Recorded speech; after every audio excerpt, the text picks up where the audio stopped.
अगर घुसपैठिए प्रवेश कर रहे हैं तो आपको भी मालूम होगा कि सीमा की सुरक्षा केंद्र सरकार के अधीन आती है। ये आरोप तो केंद्र की सरकार और गृह मंत्री प्रधानमंत्री पे लगना चाहिए। और इंडिया गठबंधन के नेता हेमंत सोरेन जी इस राज्य के मुख्यमंत्री बने। नमस्कार, वन इंडिया में एक बार फिर आपका स्वागत है। और मैं इस समय हूँ झारखंड मुक्ति मोर्चा के प्रदेश कार्यालय झारखंड पर, और यहाँ पर हमारे साथ है प्रदेश प्रवक्ता पांडे जी। पांडे जी, आपको बड़ी जीत मिली है। काफी चुनाव से पहले जिस तरह की परिस्थितियां आई, जिस तरह के हमले किए गए, क्या बोलेंगे उस पर? देखिए, हमले तो होते ही हैं चुनाव में, लेकिन जिस तरह का नैरेटिव सेट करने का प्रयास किया गया इस चुनाव में, और वो भी देश के प्रधानमंत्री, देश के गृह मंत्री और कई एक राज्य के मुख्यमंत्री और केंद्रीय मंत्रियों के द्वारा, ये काफी दुखद है। ये इसलिए दुखद है कि देश के संवैधानिक पदों पर जो लोग बैठे हुए हैं वो अगर किसी तरह से जातीय उन्माद को बढ़ावा देते हैं, सामुदायिक जो एक ताना बाना है हमारा, उसको तोड़ने का प्रयास करते हैं। इशारा शायद बटेंगे तो कटेंगे की तरफ है। नहीं, सवाल सिर्फ बटेंगे और कटेंगे का ही नहीं है। सवाल ये है कि देश के प्रधानमंत्री आते हैं झारखंड और अपनी छाती पीटते हैं, देश के गृह मंत्री आते हैं, छाती पीटते हैं, और आम सभाओं में उनका आरोप रहता है झारखंड मुक्ति मोर्चा पर, यहाँ की सरकार पर, कि सीमा से घुसपैठिए प्रवेश कर रहे हैं, बांग्लादेश के घुसपैठिए प्रवेश कर रहे हैं।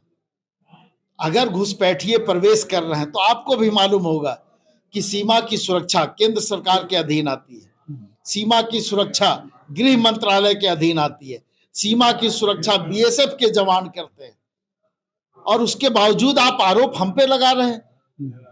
ये आरोप तो केंद्र की सरकार और गृह मंत्री प्रधानमंत्री पे लगना चाहिए कि आप अपनी जिम्मेवारी को नहीं निभा पा रहे हैं, तो क्यों नहीं आप अपने पद से इस्तीफा दे रहे हैं। आप नकारा प्रधानमंत्री, आप नकारा गृह मंत्री साबित हो रहे हैं।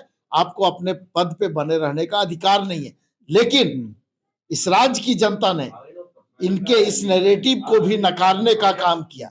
हम अपनी काम के बदौलत राज्य की जनता के सामने, दिमाग में मेरे सवाल आता है कि एक समय वो आया था चुनाव से 2-3 महीने पहले, जब सीएम सोरेन जी को भ्रष्टाचार के मामले में जेल जाना पड़ा। वो सारी चीजें हुई, नहीं जाना नहीं पड़ा, भेजा गया, जेल भेजा गया। और जिस तरह से चाहे वो युवाओं का मौत हो परीक्षा के दौरान दौड़ कर, उस सब चीजों को बना के, उस चीजों से आपने कैसे, क्या रणनीति बनाई, कैसे पार पाया इसको, ये कैसे समझा पाए जनता को? जो नैरेटिव की बात कर रहे हैं, रणनीति तो इस राज्य की जनता ने बनाया।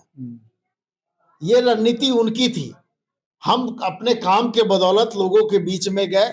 हमने जो राज्य की जनता के लिए काम किया था, उस काम के बदौलत हम जनता के सामने गए थे, और हमने कहा कि आपकी जो अपेक्षा थी सरकार से, सरकार के मुखिया हेमंत सोरेन जी से, इंडिया गठबंधन से, उस अपेक्षा को हमने पूरा किया है। और आने वाले दिनों में हम और बेहतर ढंग से आपकी अपेक्षा को पूरा करेंगे, आपका जो विश्वास है उसको बनाए रखेंगे।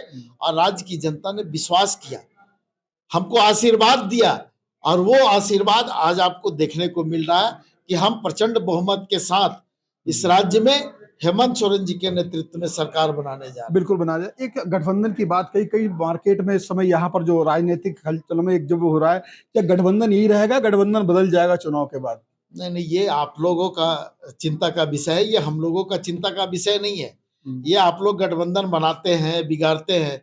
हमने तो गठबंधन बनाया और इंडिया गठबंधन के तहत चुनाव लड़े हैं, और इंडिया गठबंधन के तहत सरकार बनेगी, और इंडिया गठबंधन के नेता हेमंत सोरेन जी इस राज्य के मुख्यमंत्री बनेंगे। तो बिल्कुल साफ है, जिस तरह की अफवाहें भी चल रही कि जो है जेएमएम बीजेपी के साथ नया गठबंधन, वो कुछ नहीं, उनका साफ कहा इंडिया गठबंधन के तहत चुनाव लड़े हैं, उसी के तहत सरकार बनेगी, उसी के तहत काम होगा।